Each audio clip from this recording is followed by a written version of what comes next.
रावणा। शबरी शबर जाति की एक भीलनी थी जो वन में अपने माता पिता के साथ निवास करती थी। इनके विवाह के अवसर पर माता पिता ने बारातियों के स्वागत के लिए 100 जंगली जानवरों को वध करने के लिए बांध रखा था।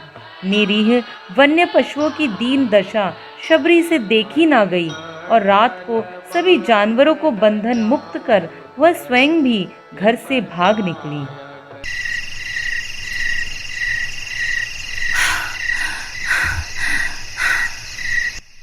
शायद मैं अब बहुत आगे निकल आई हूँ। इस घोर जंगल में अब मुझे कोई ढूंढ नहीं पाएगा। किंतु अब मैं कहाँ जाऊँ, क्या करूँ? बहुत बहुत थक गई हूँ। हे प्रभु, प्रभु मुझे मार्ग दिखाओ। मुझे मार्ग दिखाओ प्रभु, मार्ग दिखाओ।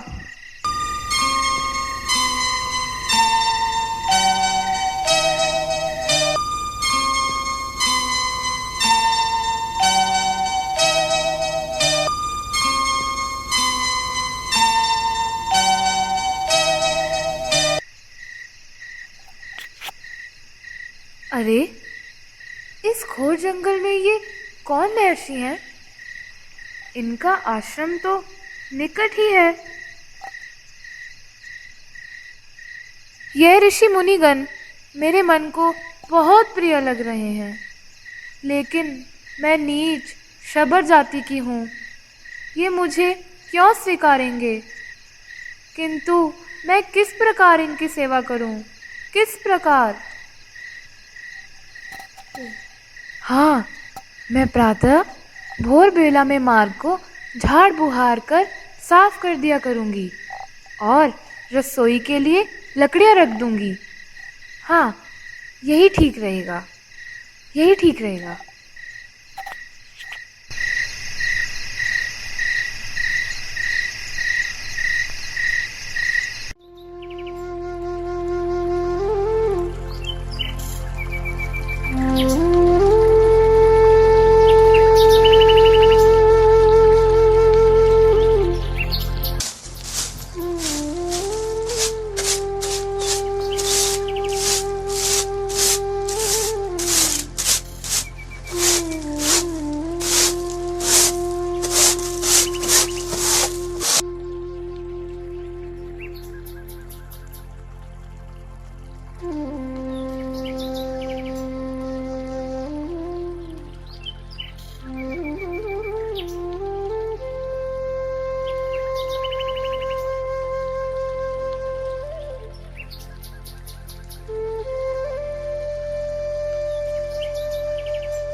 आज मार्ग तो बहुत स्वच्छ है, जैसे किसी ने झाड़ा बुहारा हो। हाँ, मैं भी यही देख रहा हूँ। अरे देखो, लकड़ियों का गट्ठा भी पड़ा हुआ है। आज तो प्रभु की बड़ी कृपा है, हमें जंगल में लकड़ियों के लिए जाना भी नहीं पड़ेगा। हाँ, सही कहा। चलो इन रसोई में ले चलते हैं। हाँ हाँ, चलो चलो। इस प्रकार शबरी नित्य प्रतिदिन प्रातः काल शीघ्र ही उठकर मतंग ऋषि के आश्रम से सरोवर पर आने जाने के मार्ग को झाड़ बुहार कर उसकी कंकड़ियों को बीन कर अलग डाल देती। यह सेवा करते हुए इनको कोई भी नहीं देख पाता था। शिष्यगण भी नित्य प्रतिदिन यह सब देखकर चकित होते।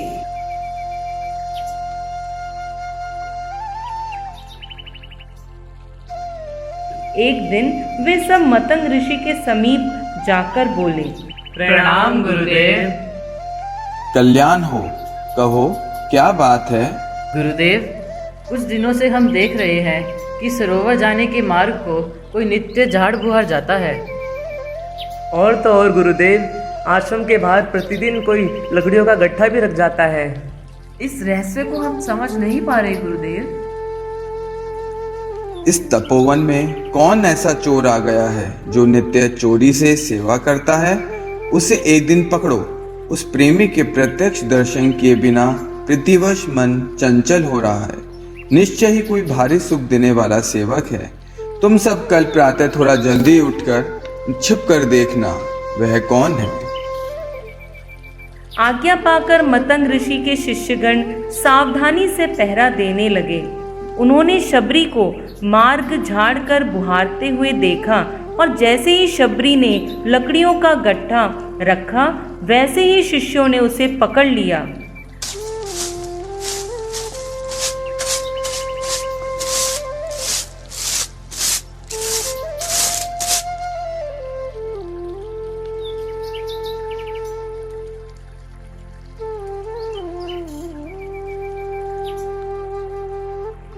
अच्छा, तो तुम ही हो वो चोर।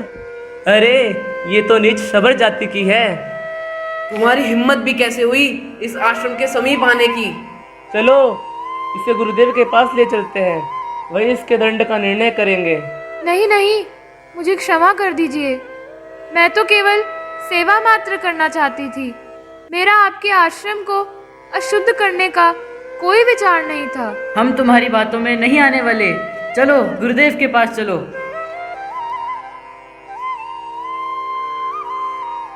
प्रणाम गुरुदेव। गुरुदेव, यही वो अपराधी है जो प्रतिदिन हमारे मार्ग को बुहारती है और लकड़ियों का गट्ठा भी यही आश्रम के बाहर रख जाती है।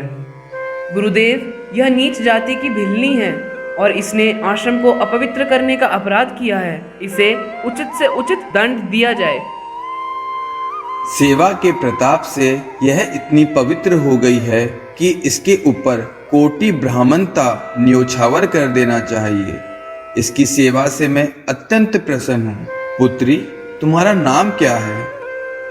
प्रणाम मुनिवर, मेरा नाम शबरी है। शबरी, तुम्हारी निष्कपट सेवा ने मेरा हृदय जीत लिया है। मैं तुम्हें मंत्र दीक्षा दूंगा। मुझ जैसी अधम नीच पर आपकी इतनी कृपा। आज मैं धन्य हो गई प्रभु, धन्य हो गई। जो भगवान और उनके भक्तों की निष्काम भाव से सेवा करे वह नीच अधम कैसे हुआ शबरी? आज से तुम इसी आश्रम में निवास करोगी। गुरुदेव, यह आपने क्या किया? नीच शबरी को आश्रय प्रदान कर अब आप भी पतित हो गए हैं। हम यह कदापि सहन नहीं करेंगे। जिस आश्रम में यह शबरी रहेगी उस आश्रम का हम पानी भी ग्रहण नहीं करेंगे।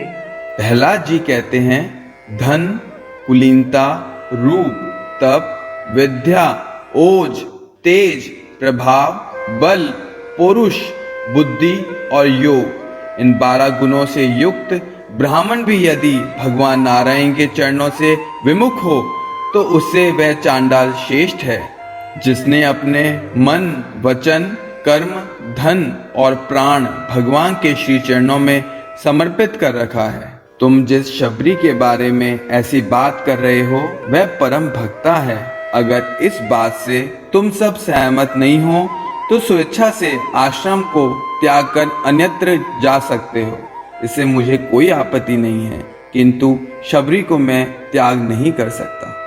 आपकी मति भ्रष्ट हो गई है। चलो मित्रों, अब यहाँ एक पल और रहने से हमारा तपोबल नष्ट हो जाएगा। किसकी मति भ्रष्ट हुई है और कौन भगवान का सच्चा भक्त है, यह तो मेरे प्रभु राम ही एक दिन प्रमाणित करेंगे। चलो यहाँ से, चलो चलो। गुरुदेव, आपने मुझ अधम के लिए अपने तेजस्वी ब्राह्मण शिष्यों को त्याग दिया। नहीं शबरी, तुम अधम नहीं हो। तुम्हारे हृदय की निष्कपट भक्ति ने इन कपटी शिष्यों का आज कपट खोला है। तुम चिंतित ना हो और श्री राम का भजन करो। जो आज्ञा गुरुदेव। यहाँ एक बात चरितार्थ हुई है कि अधिकारी शिष्य को गुरु की खोज नहीं करनी पड़ती। भगवान स्वयं कोई न कोई निमित्त बनाकर उसे सद्गुरु की प्राप्ति कराते हैं। और यह भी प्रमाणित हुआ कि भक्तिमान चांडाल वेद पाठी ब्राह्मणों से भी बढ़कर है और भक्ति विहीन होने पर कुलीन ब्राह्मण भी चांडाल से अधिक अधम है। दूसरे ऋषि मुनियों को मतंग ऋषि के इस कार्य से बड़ा क्रोध हुआ और उन लोगों ने उन्हें अपनी जाति से अलग कर दिया। इससे मतंग ऋषि को कोई कष्ट नहीं हुआ, वरन प्रसन्नता ही हुई। बहुत वर्षों के बाद जब मतंग ऋषि की तपस्या पूर्ण हुई तो उन्होंने शबरी को बुलाकर कहा, शबरी, मैं अब प्रभु की आज्ञा से उनके धाम को जा रहा हूँ। तुम इसी आश्रम में रहकर भजन करो। गुरुदेव, यह आप क्या कह रहे हैं? मेरा आपके सिवाय यहाँ और कौन है? मैं किस प्रकार आपके जाने के बाद यह शरीर धारण करूंगी? अधीर मत हो शबरी, धीरज धरो। मेरा इस धराधाम पर समय पूर्ण हो गया है। मैं तो भगवत धाम जाकर प्रभु का दर्शन करूंगा, परंतु तुम्हारी भक्ति पर रीझकर भगवान स्वयं तुम्हें यहाँ दर्शन देने आएंगे। अटल विश्वास रखकर इसी आश्रम में रहकर प्रभु की प्रतीक्षा करना। जो आज्ञा गुरुदेव, अब यही मेरे जीवन का लक्ष्य होगा। कल्याणमस्तु। गुरुदेव, श्री मतंग जी के वियोग से शबरी का हृदय विरह ताप से जलने लगा। शबरी जी से जीवित नहीं रहा जाता था, किंतु अपने गुरु वचनों पर अटल विश्वास रखते हुए वह श्री राम की बाट निहारती रही। वृद्धा अवस्था हो आई, किंतु वह प्रतिदिन बिना विलंब के मुनियों के स्नान मार्ग को बुहार आती थी। एक दिन स्नान के लिए ऋषिगण जा रहे थे। मार्ग संकरा था। कोई ऋषि शबरी से छू गया। हाय हाय, इस शबरी ने मुझको छू लिया है। हाय, मैं अपवित्र हो गया। आज तो सुबह सुबह ही अशुभ मूर्ति का दर्शन हो गया, ना जाने दिन कैसा जाएगा। सवेरे सवेरे ही आज आकर के यह रास्ते पर डट गई है। कितनी ढीठ और ना समझ है ये। यह है तो भीलनी और नीच जाति की, किंतु बड़ी भक्तिन बनी फिरती है। क्षमा करना मुनिगण, मेरा आपको कष्ट पहुंचाने का कोई आशय नहीं था। मुझे क्षमा करना, क्षमा करना। चलो चलो, यहाँ से चलते हैं अब।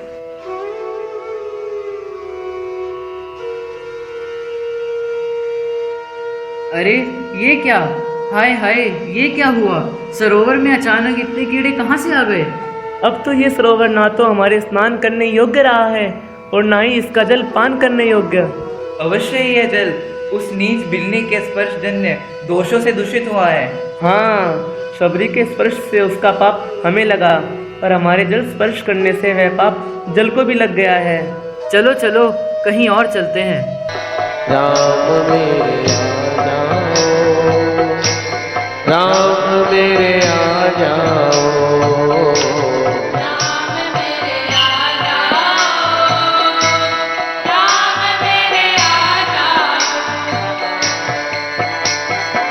चित्रकूट के घाट घाट पे सबरी देखे बाट।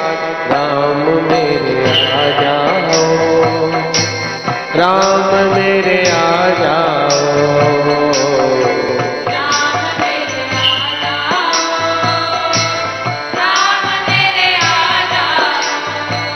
श्री राम के मतंग ऋषि आश्रम पर आने के संवाद को श्रवण कर ऋषि मुनि सोचने लगे कि श्री राम हमें दर्शन देने के लिए हम ब्राह्मणों के निकट आएंगे, किंतु श्री राम तो ब्राह्मणों का अहंकार तोड़ने के लिए और शबरी की भक्ति का प्रताप पूरे जगत को दिखाने के लिए स्वयं शबरी माँ की खोज कर रहे थे।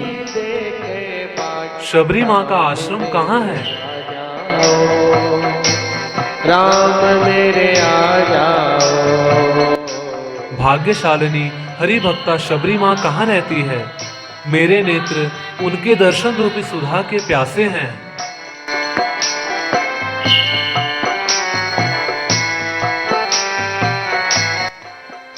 राम, हे राम, अब कब दर्शन देंगे? सबरी देखे बाट। राम मेरे आ जाओ। कौन है आप? राम मेरे आ जाओ। हम माता शबरी के आश्रम में जाना चाहते हैं। मैं दशरथ पुत्र राम हूँ और ये मेरा छोटा भाई लक्ष्मण है। राम, मेरे राम, आप आ गए प्रभु। राम, लक्ष्मण, आप आ गए प्रभु। इस शबरी की कुटिया में?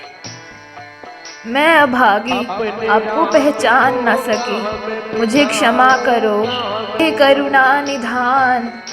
आइए प्रभु, आइए, पधारिए प्रभु। आपके चरणों का स्पर्श पाकर मेरी कुटिया धन्य हो गई प्रभु, धन्य हो गई। आसन ग्रहण करें।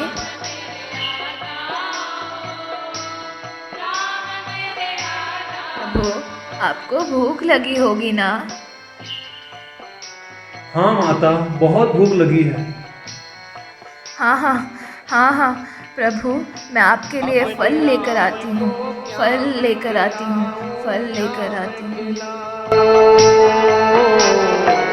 छोटे छोटे पेड़ पे लगे सुनहरी बेर, राम मेरे आ जाओ, राम। ये लीजिए प्रभु,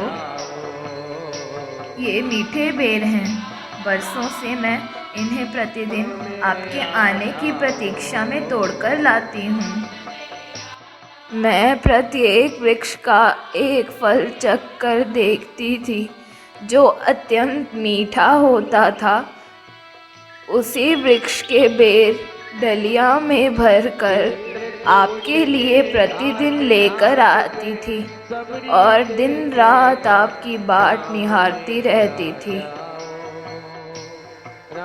आज मेरी प्रतीक्षा पूर्ण हुई। खाइए प्रभु, इन्हें खाइए, बहुत मीठे हैं।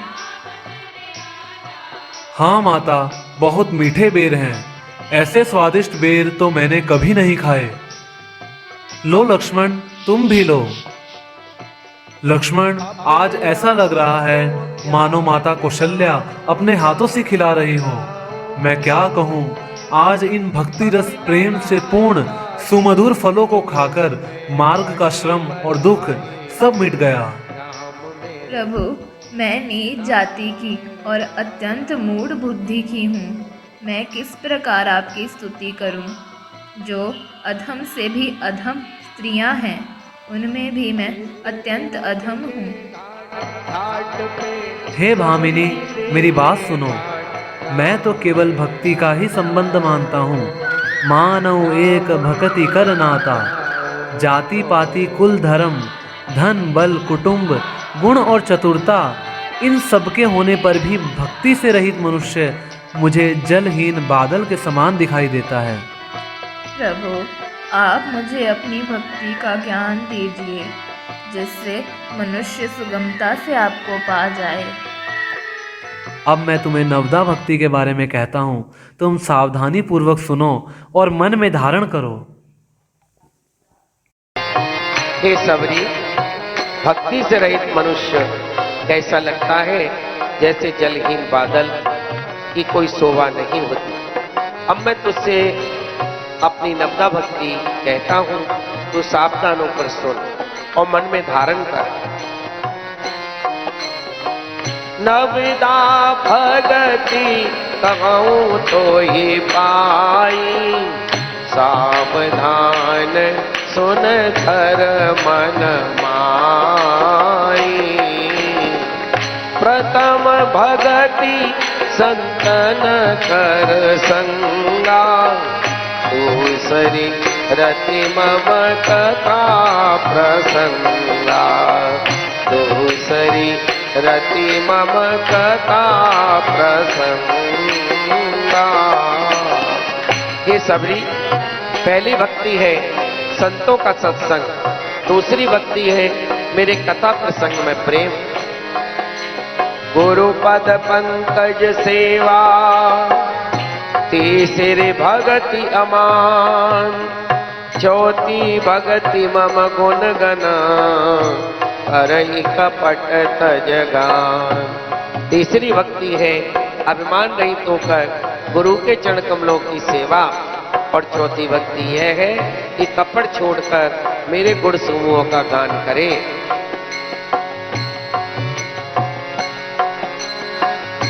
मंत्र जाप मम तृण विश्वासा, पंच जम भजन सुबेद प्रकाशा छठ तमशील विरत बहु कर्मा निरत निरंतर सज्जन धर्मा।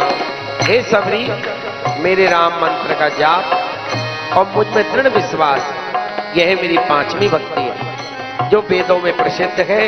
6ठी भक्ति है इंद्रियों का निग्रह, शील, अच्छा स्वभाव या चरित्र, बहुत कार्यों से वैराग्य और निरंतर संत पुरुषों के धर्म आचरण में लगे रहना। सातम मम मोहि में जग देखा, होते संत अधिक कर लेखा। 8म जथा लाभ संतोषा, सपने हूँ नहीं देखई पर दोषा। हे सबरी, 7वीं भक्ति है जगत भर को संभाव से मुझ में पुत्र राम में देखना और संतों को मुझसे भी अधिक करके मानना। 8वीं भक्ति है जो कुछ मिल जाए उसी में संतोष करना और स्वप्न भी पराई दोषों को ना देखना। नवम सरल सब सन चलहीना, मम भरोस ये हरस न दीना। नभ में हूँ एक जिनके होई, नारी पुरुष सचराचर कोई। हे सबरी, नवी भक्ति है सरलता, सबके साथ कपट रहित बर्ताव करना, हृदय में मेरा भरोसा रखना और किसी भी अवस्था में हर्ष और दैन्य विषाद का ना होना। इन नवों में से जिनके एक भी होती है, वह स्त्री पुरुष जड़ चेतन कोई भी हो। हे सबरी, यही मेरी नवदा भक्ति है जिसको पाकर मनुष्य मेरी प्राप्ति कर मेरे परम धाम में जाता है। जय जय हे दीनदयाल, आपने दीन जानकर जो इस सेविका पर कृपा की है, वह दया सदा बनाए रखना प्रभु, सदा बनाए रखना। ऐसी दया करना जिससे कभी भी मेरा चित्त इन श्री चरणों से विमुख ना हो।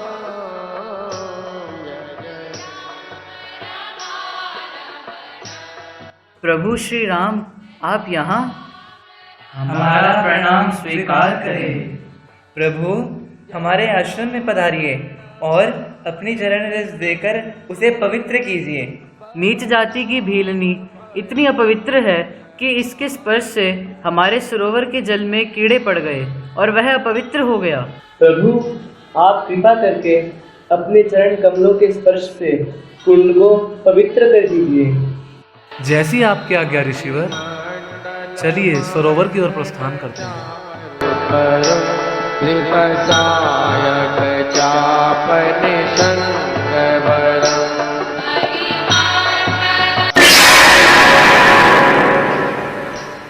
ये क्या हुआ? ये कैसे संभव है? भगवान के चरणों के स्पर्श से भी यह दोष नहीं मिटा। हे प्रभु, रक्षा कीजिए, रक्षा कीजिए। यह किस अपराध का फल है? आप सब वेद पाठी ब्राह्मण तो हैं, परंतु भक्त चरणों में अपराध करने के कारण और गुरु में मनुष्य बुद्धि होने के कारण चंडाल से भी अधिक पतित हो गए हैं। और यही कारण है कि आप जैसे पतितों का जल में स्पर्श होने से जल दूषित हुआ है, ना कि शबरी माता के स्पर्श से। अगर आपको इस अपराध से मुक्त होना है तो माता शबरी के चरणों में गिरकर उनसे क्षमा प्रार्थना करें और उनके चरणों को धोकर उस चरणामृत का पान करें, तभी सबका अपराध कटेगा। और जब आप माता शबरी के चरणों का स्पर्श सरोवर के जल से कराएंगे तो वह जल तुरंत ही पवित्र हो जाएगा। हमसे ये कैसा अपराध हो गया? प्रभु, हे शबरी, हमें क्षमा करो, क्षमा करो। आप भक्तों में सर्वश्रेष्ठ हैं। हम अहंकारियों को अपने भक्ति गुण से क्षमा करो शबरी माँ। अरे नहीं नहीं, ये आप सब क्या कर रहे हैं? आप सब तो मेरे पूज्य हैं। नहीं माता, हमने आपको ना जाने कितने कष्ट दिए हैं। हमें क्षमा कर दीजिए और कृपया अपने पापों को धोने के लिए हमें आपके चरण पखारने दीजिए। सममान निरादर आदर ही सब संत सुखी विचर। हे ऋषिगण, शबरी के चरणामृत को सरोवर में डालकर भक्त चरणामृत का प्रताप देखिए। जो आज्ञा प्रभु। जय जय राम सीताराम, जय जय राम सीताराम। राम जी के कथनानुसार जैसे ही ऋषियों ने शबरी के चरणामृत को सरोवर में डाला, सरोवर के सारे कीड़े गायब हो गए और सरोवर का जल निर्मल और पवित्र हो गया। शबरी की भक्ति के प्रताप का प्रत्यक्ष दर्शन कर ऋषिगण जय ध्वनि करने लगे। जय हो भक्त श्रेष्ठ शबरी माँ की जय हो। जय श्री राम, जय माता शबरी। आकाश से फूलों की वर्षा होने लगी। देवता प्रसन्न होकर जय जयकार करने लगे और श्री राम का गुणगान गाने लगे। श्री राम जय राम, जय जय राम। श्री राम जय राम, जय जय।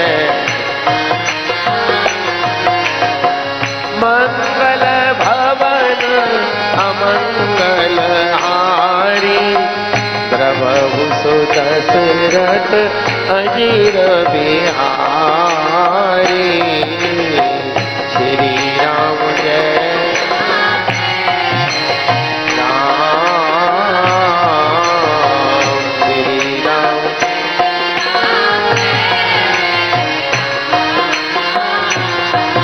बोलो राजा रामचंद्र की जय, शबरी मैया की जय, बोलो भक्ति देवी की जय।